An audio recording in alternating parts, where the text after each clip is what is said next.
हालांकि तब वो घायल की स्थिति में था, लेकिन जब अस्पताल पहुंचा तो डॉक्टरों ने उसे मृत घोषित कर दिया। कुल 4 गोलियां लगी हैं। बर्रा में एसटीएफ के काफिले की गाड़ी पलटने के बाद उसने भागने की कोशिश की, जिसके बाद एनकाउंटर में 4 गोलियां उसे लगी। ब्लड लॉस की वजह से उसकी मौत हुई है। 4 पुलिसकर्मी भी जख्मी हुए हैं। श्याम हमारे साथ हॉस्पिटल से ही मौजूद हैं। श्याम, 4 पुलिसकर्मियों के बारे में क्या खबर मिल रही है? उनकी जो चोट है वो कितनी गंभीर है?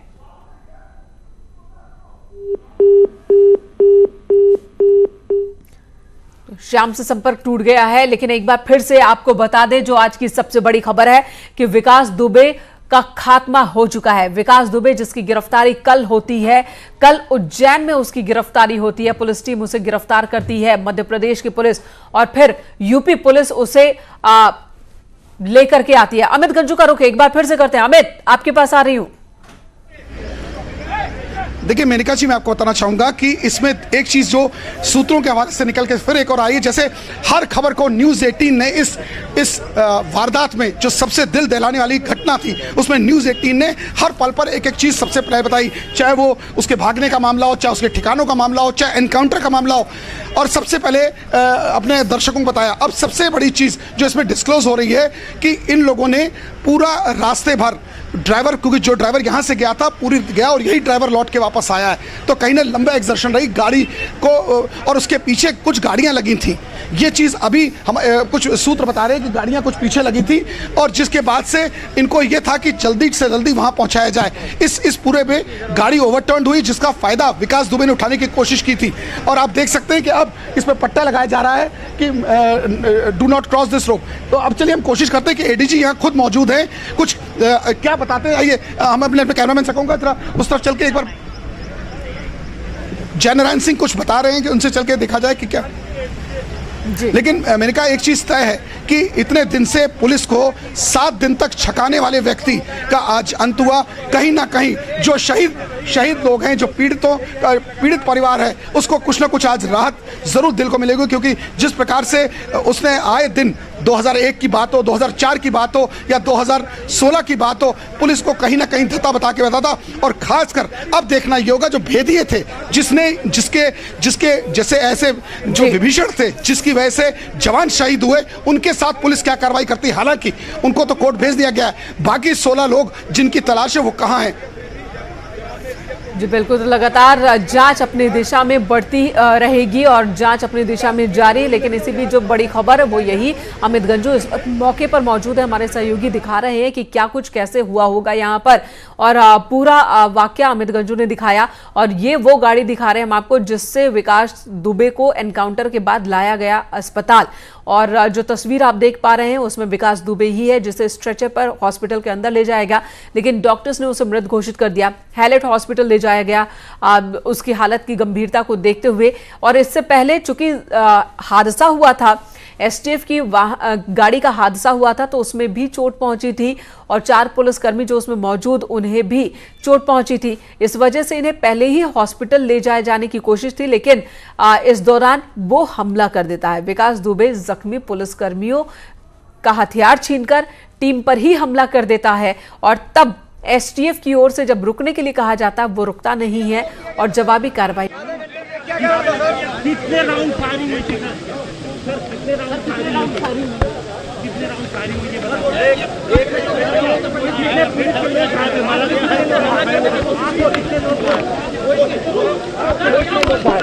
कहाँ हुआ एनकाउंटर सर? कहाँ हुआ एनकाउंटर? कहाँ हुआ एनकाउंटर?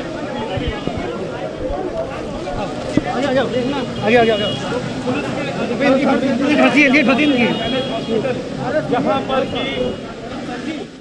आओ ना, तस्वीरें इस वक्त हम आपको दिखा रहे हैं, ये दोनों ही तस्वीर हॉस्पिटल की है। एक जब उसे अस्पताल के अंदर ले जाया गया, डॉक्टरों ने मृत घोषित कर दिया, जिसके बाद एसटीएफ के तमाम अधिकारी यहां पहुंचे, पुलिस के भी अधिकारी पहुंचे। पुलिसकर्मियों को भी चोट पहुंची है जो उस वाहन में मौजूद थे जिसमें लाया जा रहा था विकास दुबे को। उज्जैन से कानपुर की सीमा में ये प्रवेश कर चुके थे और वहीं पर हादसे का शिकार हो जाती है UP 70 AG 3497 ये वाहन जिसमें कि वो मौजूद था। और उसके बाद एनकाउंटर के हालात बन जाते हैं और एनकाउंटर में उसे 4 गोलियां लगती हैं, जिसके बाद उसकी मौत हो गई। दूसरी तस्वीर में आप विकास दुबे के शरीर को ही देख रहे हैं, जिसे अस्पताल लाया गया था। स्ट्रेचर के जरिए उसे अंदर ले जाया गया, जहां पर डॉक्टरों ने उसे मृत घोषित कर दिया। तो गैंगस्टर ढेर हो चुका है, वो गैंगस्टर जो लगातार पुलिस के लिए चुनौती बना हुआ था, लगातार पुलिस को छका रहा था, परेशान कर रहा था। वो गैंगस्टर जिसने 8 पुलिसकर्मियों को शहीद कर दिया था, एक पूरी साजिश के तहत उनकी डेड बॉडी को जलाने की भी इसकी कोशिश थी, जिसमें ये नाकाम हो जाता है। और लगातार पुलिस को छकाता हुआ उत्तर प्रदेश से निकल आता है, और न सिर्फ निकलता है बल्कि हरियाणा, मध्य प्रदेश, राजस्थान, दिल्ली, दूसरे राज्यों में भी आराम से घूमता है और पुलिस को लगातार छकाता रहता है। अपने नेटवर्क का इस्तेमाल करके बहुत आसानी से एक जगह से दूसरी जगह ये पहुंचता रहता है। और उज्जैन महाकाल मंदिर के अंदर कल इसकी गिरफ्तारी होती है, और उसके बाद मंदिर परिसर से गिरफ्तारी के बाद यूपी पुलिस इसे अपनी कस्टडी में लेकर उत्तर प्रदेश आ रही होती है। आज कानपुर में इसकी पेशी होनी थी वीडियो कॉन्फ्रेंसिंग के जरिए। 10 साढ़े 10 बजे के आसपास ये पेशी होनी थी, जिसके लिए वकीलों को भी बुला लिया गया था। लेकिन इसी बीच हादसा हो जाता है। लगातार बारिश हो रही है और यहां पर ओवरटर्न ओवर स्पीड की वजह से जो वाहन जिसमें विकास मौजूद था वो पलट जाता है। विकास दुबे जहां पर ये पूरा इंसिडेंट होता है और उसे गोली लगती है एनकाउंटर में, उसी जगह पर मौजूद है हमारे सहयोगी अमित गंजू, जो उस वक्त के हालात के बारे में बता रहे हैं कि क्या हुआ होगा। अमित भी अभी भी यहां पर मौजूद है। अमित, एडीजी अभी वहां पर मौजूद है, क्या कुछ कहा उन्होंने? जयनारायण सिंह अब इससे कुछ देर पहले यहाँ पहुंचे। मैं एडीजी साहब से रिक्वेस्ट करूंगा कि वो लाइव, क्योंकि सुबह से ही वो यहाँ पहुंचे, जब से दिखाए सर एक लाइव पर है सर, प्लीज सर, हमें जानकारी वही दे सर कुछ। एडीजी सर, कुख्यात अपराधी का अंत हुआ, क्या कहेंगे सर आप? हाँ, देखिए आज हमारे जो एसटीएफ के कमांडो, यहाँ सिविल पुलिस के लोगों ने जाते हैं, आज यहाँ पर इसको ला रहे थे और गाड़ी यहाँ पलट गई जाते हैं, जिसमें पिस्टल जो हमारे जो विवेचक थे उनकी छीन करके वो भागने की कोशिश कर रहा था। जवाबी फायरिंग में जाते हैं आज विकास दुबे जो है मारा गया है, जिसमें हम सभी जानते हैं 5 लाख का इनाम था। और पिछले 1 हफ्ते से आज के ही दिन घटना हुई थी जाते हैं। तो इस तरह हमारी जो है Kanpur police, Hamirpur police, Etawah police और एसटीएफ की पुलिस पिछले 1 हफ्ते में जो है बड़ी मेहनत से आज इस गैंग का जो मुखिया था, कुख्यात अपना जाते हैं, मतलब जो इसका गैंग लीडर था, आज हमारी पूरी टीम ने, एसटीएफ ने, कानपुर नगर की पुलिस ने इसको आज मुठभेड़ में मार गिराया। सर एक आखिरी सवाल, बाकियों का क्या अंजाम होगा जो भागे भागे घूम रहे हैं? देखिए, जैसा आप सभी जानते हैं कि जो भी जाते हैं, पिछले 5 लोग पहले ही मारे जा चुके हैं, आज गैंग लीडर मारा गया है। शेष जो लोग हैं हमारी टीमें जाते हैं, केवल कानपुर नगर की पुलिस नहीं, जैसा आपने देखा है पिछले 1 हफ्ते में हमीरपुर पुलिस, इटावा पुलिस, पूरे प्रदेश के हर जनपद के हर पुलिसकर्मी इस समय जाते हैं, इस गैंग पर लगा हुआ है। और इतने नहीं, आपने देखा होगा कि जो है फरीदाबाद पुलिस और सभी पूरे देश की पुलिस, चूँकि इसमें 8 पुलिसकर्मियों की अपना मौत हुई है, तो सभी लोगों में एक जज्बात है। और मैंने इस रूप में पिछले 1 हफ्ते में जो ऑपरेशन हुआ है उसमें मैंने इस चीज़ को देखा है कि मध्य प्रदेश से लेकर के राजस्थान से लेकर हरियाणा पुलिस, हर कोई जो है इस रूप में सहयोग किया है जैसे ये घटना खुद उनके क्षेत्र की है। इसी तरह सहयोग अन्य जो कर्मी हैं उनके खिलाफ कार्रवाई में सबका मिलता रहेगा। और अपना जाते हैं पुनः आज जैसा आप देख रहे हो मौसम भी यहाँ अपना जाते हैं खराब है, लेकिन हमारे जवानों ने किसी रूप में जाते हैं कोई शिथिलता नहीं बरती, उन्होंने जाबाजी से आज इसको मुठभेड़ में मार गिराया। ये एडीजी जयनारायण सिंह थे, जिनका साफ कहना है कि ये घटना के बारे में पूरा विस्तार से बता रहे थे। और अब इसके बाद ये पूरी पुलिस की टीम अस्पताल जाएगी, यानी कहीं ना कहीं ये लोग भी, आज पुलिस के अधिकारियों ने भी राहत की सांस ली।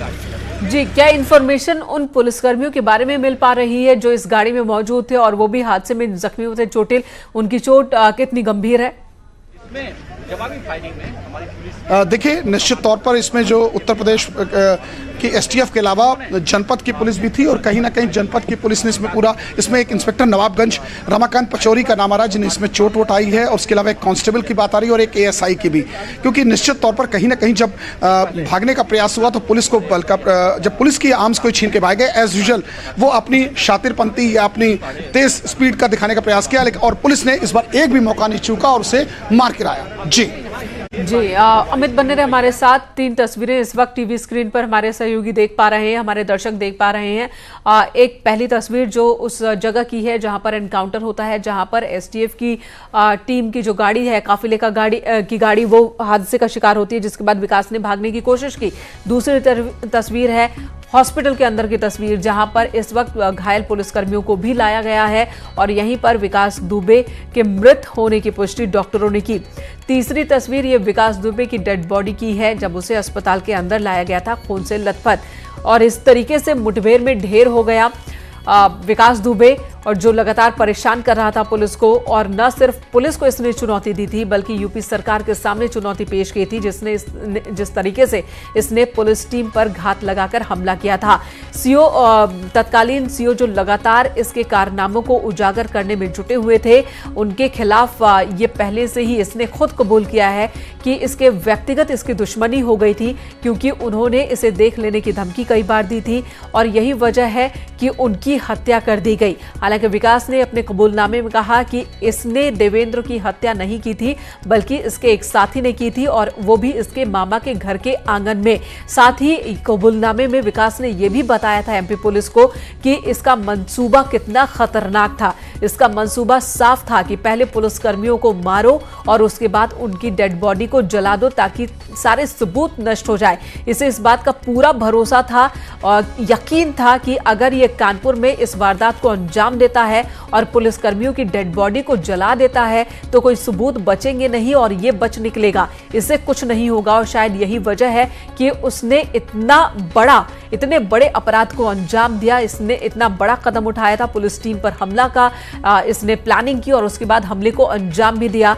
8 पुलिसकर्मी शहीद हुए थे उस पूरे वाक्य के दौरान, और उस शूटआउट कांड में 8 पुलिसकर्मियों की डेड बॉडी पाई गई थी, और जिसके बाद से ही लगातार यूपी पुलिस इसकी तलाश कर रही थी। 2 दिनों तक ये वहां गांव में ही छिपा रहता है और उसके बाद वहां से भाग निकलता है और उत्तर प्रदेश की सीमा को पार कर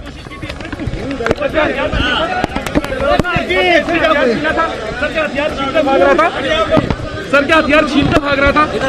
सर इनकाउंटर हथियार छीन कर भाग रहा था विकास दुबे। गाड़ी पलट सर बताइए पुलिस के कितने लोग हैं? ठीक है।